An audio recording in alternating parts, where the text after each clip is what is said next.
매일매일 쏟아져 나오는 뉴스, 바쁘게 살다 보면 놓치는 경우가 많죠. 한 주간 이슈를 깔끔하게 정리해드리는 주간 뉴스 한판. 지금 바로 시작합니다.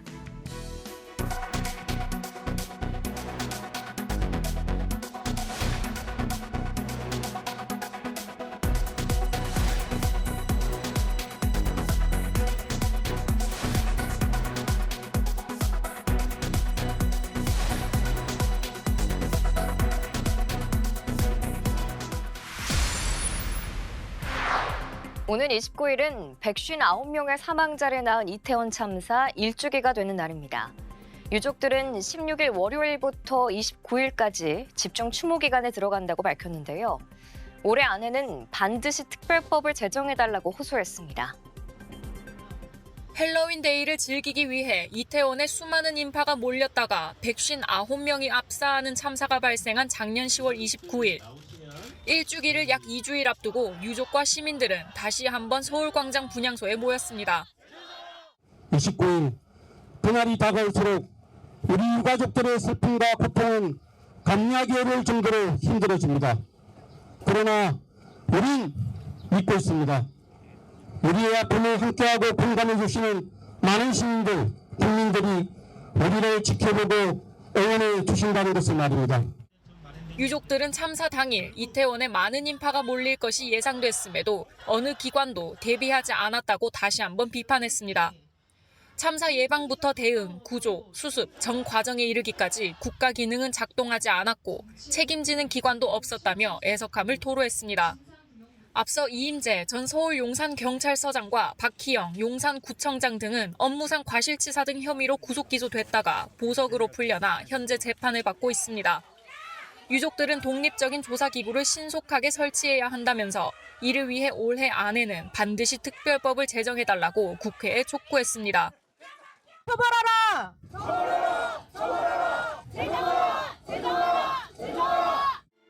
유족들은 앞으로 2주간 추모 문화제 등을 열고 1주기 당일인 29일엔 참사가 발생한 이태원역 1번 출구에서 출발해 시청역까지 행진하는 등 추모 대회를 진행할 계획입니다.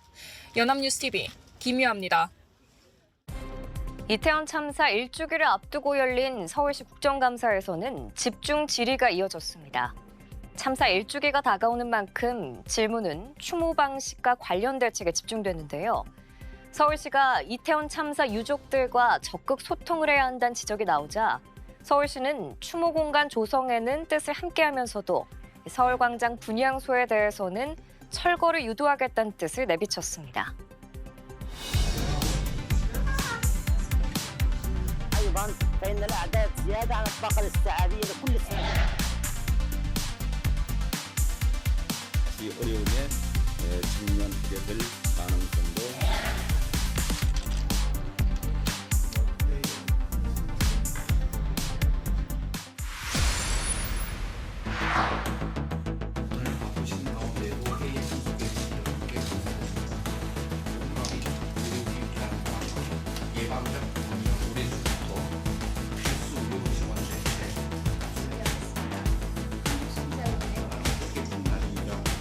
새롭게 기축을 수락해 주신 셋째 필수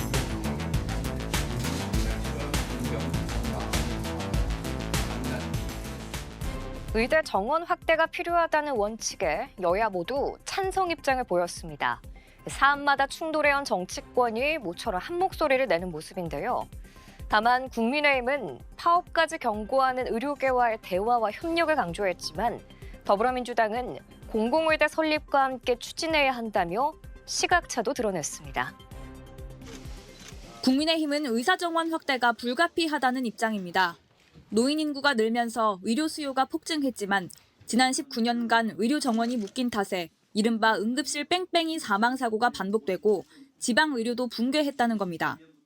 현재의 의료 서비스 상황을 보나 미래의 의료 수요 추세를 보나 정원 확대가 문제 해결의 대전제라는 것은 너무나 분명합니다. 그러면서 의료계를 향해 의료 수가와 전공의 근무 여건 개선 등 의료계 요구사항을 언제든지 논의할 준비가 돼 있다며 파업이 아닌 대화로 문제를 해결하자고 호소했습니다. 당내 대표적 반윤인 유승민 전 의원도 윤석열 정부의 의대 정원 확대 정책을 적극 지지한다며 의사들과 적극적 대화와 합의를 통한 개혁 정책 성공을 기원했습니다.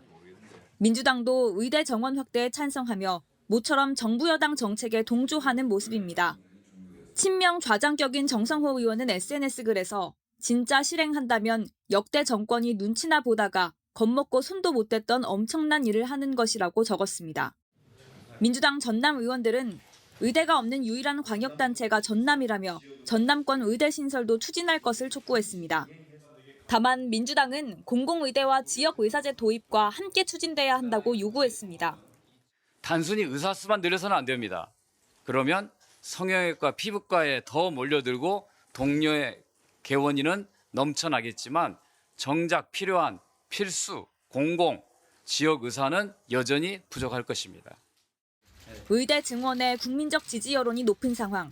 총선을 앞두고 정부의 공식 발표가 있기도 전부터 여야 정책 경쟁이 가열되는 양상입니다. 연합뉴스TV 이다현입니다.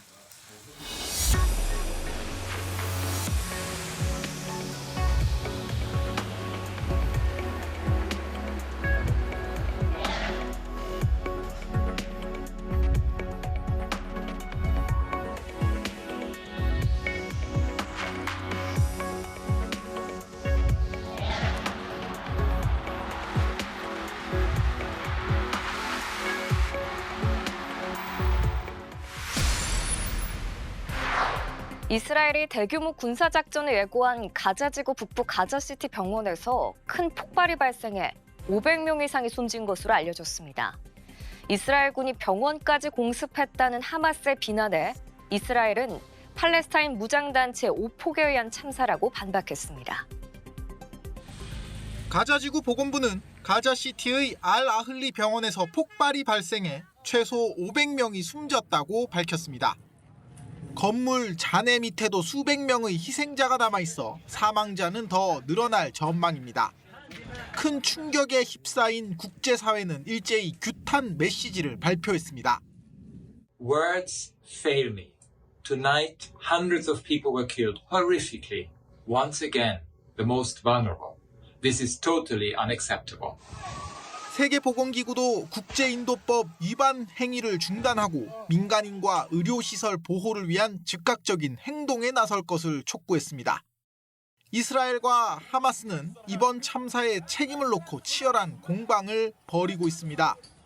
하마스는 이스라엘의 공습이 있었다고 주장했고 팔레스타인 자치정부도 대량 학살이라고 비난했습니다.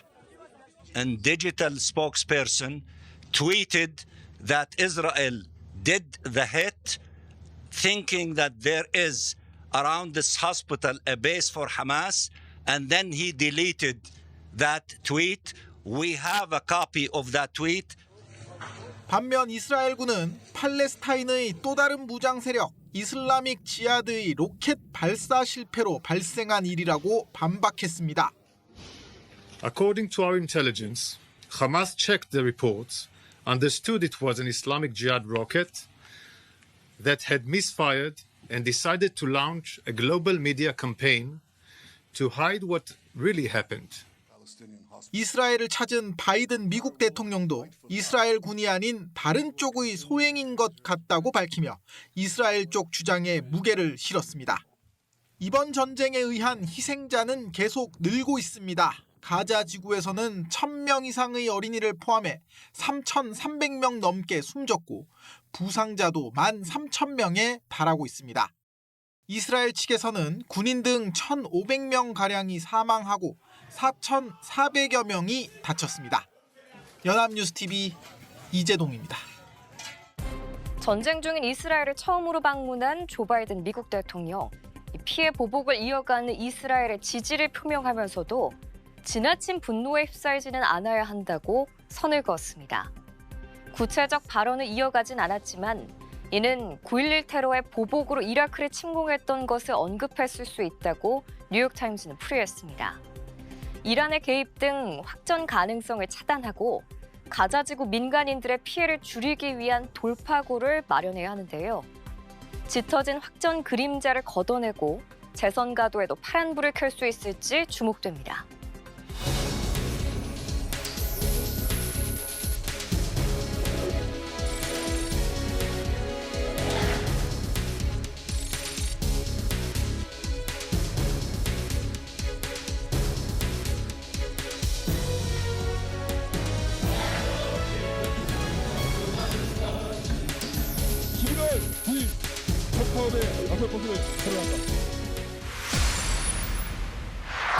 미군의 전략 폭격기 B-52는 대륙간 탄도미사일, 전략핵 잠수함과 함께 미군의 3대 전략 자산 중 하나입니다.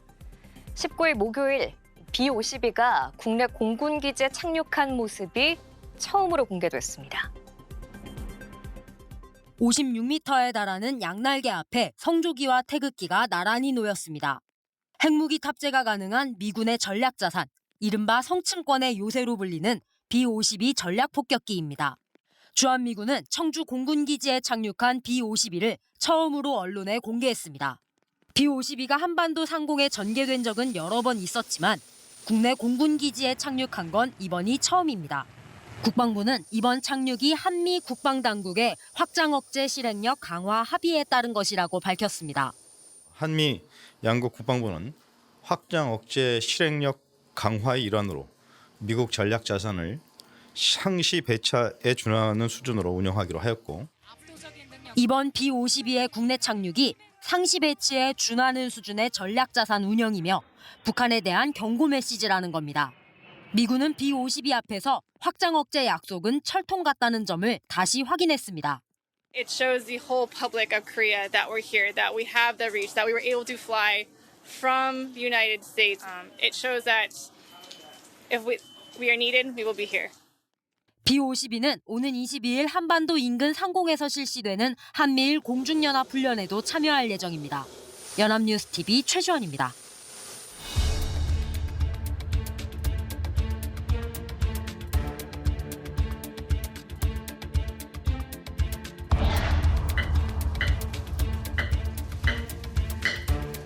추가 인상 필요성을 판단해 나가는 것이 하겠습니다.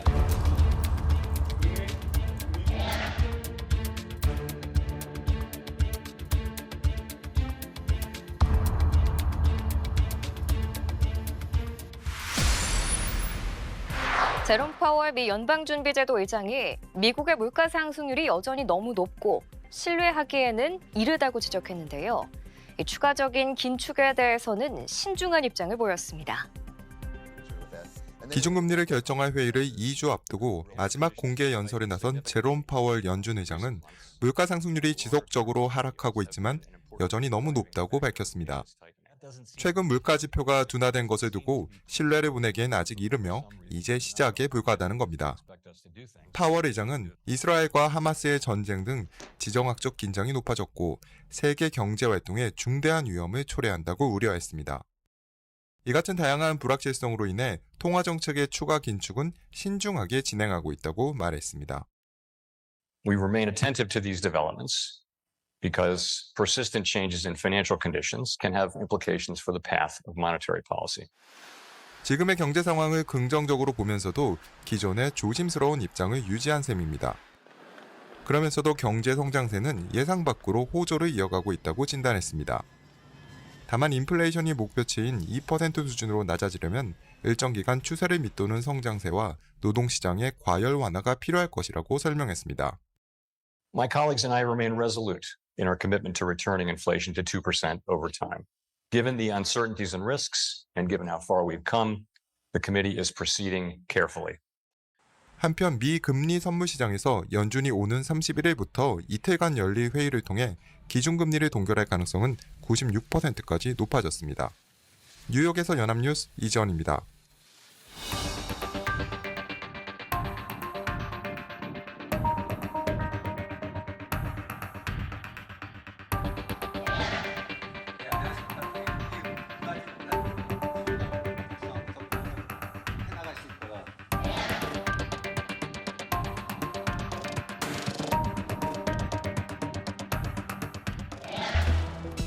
이번 주 가장 커다란 이슈, 의대 정원 확대와 관련된 소식들이었죠. 응급실 뺑뺑이 소아과 오픈런이라는 말이 생겨날 정도로 필수 의료 분야 인력난이 위기로 치닫고 있습니다. 19년간 묶여있는 의료 정원, 의사 인원 확충이 시대적 과제가 된 만큼 여야와 우리 사회 전반의 공감대가 형성됐다고 할 수 있는데요. 하지만 당장 2025학년도 대학 입시에서 의대 정원을 늘리더라도 의사 부족에 따른 의료 체계 불안정은 한동안 이어질 게 분명합니다. 당장 방치하기 어려운 상황인 만큼 장기 대책과 함께 단기 대책도 고민해야 할 텐데요.